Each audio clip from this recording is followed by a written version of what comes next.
Vadodara cyber crime द्वारा online job दिलाने के बहाने से ठगती वैसी टोली के 5 जितने सागरितों की गिरफ्तारी की गई।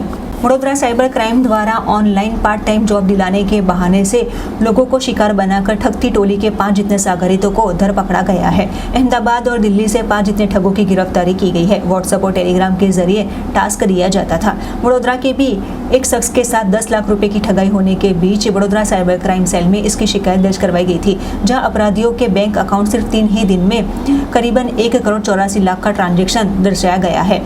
कुल मिलाकर 13 जितने राज्यों में 43 से भी अधिक फरियाद दर्ज की गई है। पूरा ये नेटवर्क चाइना से हैंडल होने की जानकारी साइबर क्राइम के अधिकारी द्वारा दी गई थी। અજાણી એક વોટ્સએપ નંબર છે જેનાથી કોન્ટેક્ટ કરવામાં આવ્યો હતો અને અમુક ટેલિગ્રામ આઈડી છે જેમાં વિક્ટીમને એડ કરવામાં આવ્યા હતા અને ત્યારબાદ જે વિક્ટીમે પૈસા ભરેલા છે એમને 8 રાજ્યોના અલગ અલગ 10થી વધારે અકાઉન્ટમાં એમને પૈસા ભરેલા છે।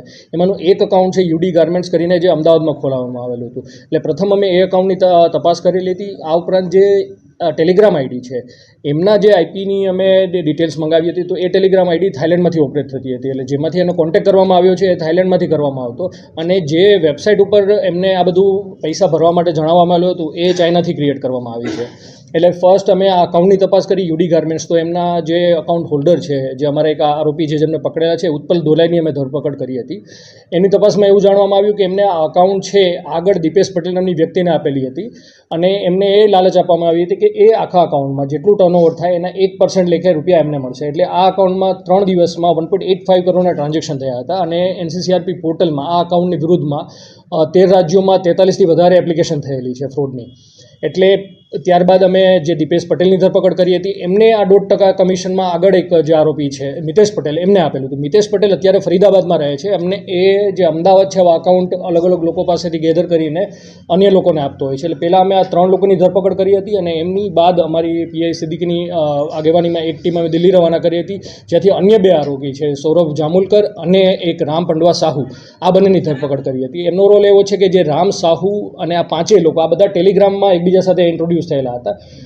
અત્યાર સુધીની તપાસમાં એ આવ્યું છે કે ચાઇનીઝ લોકો ટેલિગ્રામમાં અલગ અલગ ગ્રુપ ક્રિએટ કરે છે જેમાં આવા લોકોને શોધતા હોય છે કે જે એમને અકાઉન્ટ આપી શકે અને એને 5 થી 7% સુધી કમિશનની લાલચ આપવામાં આવે છે।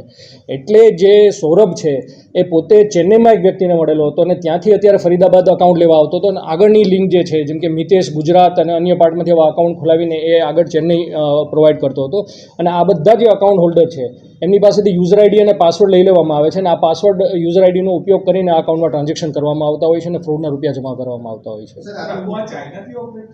આખું જે આ ટાસ્ક ફ્રોડની અમારી પાસે લાસ્ટ 1 વર્ષમાં અમે 60થી વધારે લોકોને અરેસ્ટ કરેલા છે ભારતના અલગ અલગ રાજ્યોમાંથી। તો અલ્ટિમેટ જે આખું ઓપરેટ થાય છે એ ચાઇનાથી છે, કેમ કે જે વેબસાઇટ ક્રિએટ કરવામાં આવે છે એ ચાઇનાથી ક્રિએટ કરવામાં આવે છે।